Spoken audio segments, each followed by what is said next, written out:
দর্শক সবাইকে আসসালামু আলাইকুম। আশা করি ভালো আছেন। আজকে আপনাদেরকে নিয়ে লবণের মাঠ পরিদর্শনে যাব কক্সবাজার জেলার পেকুয়া উপজেলায়।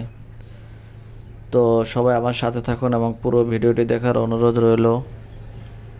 আমরা একটি বেবি ট্যাক্সি অথবা অটো, ব্যাটারি চালিত অটো যেটাকে বলে, সেটাতে উঠলাম। উঠে পেকুয়া বাজার থেকে আমরা মগনামা ঘাটের দিকে যাচ্ছি। দেখতে পাচ্ছেন লবণের মাঠ, চারপাশে শুধু লবণের মাঠ।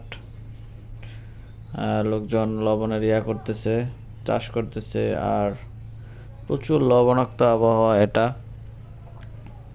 না দেখলে বুঝবেন না।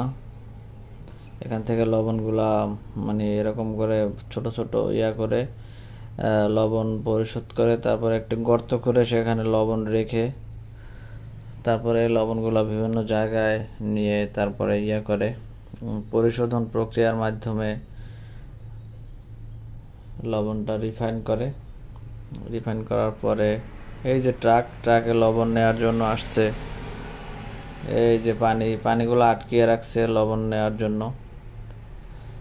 এই চলে আসলাম আপনাদের বঙ্গোপসাগরের পারে, পেকুয়া। সবাই ভিডিওটি দেখার জন্য ধন্যবাদ। আসসালামু আলাইকুম।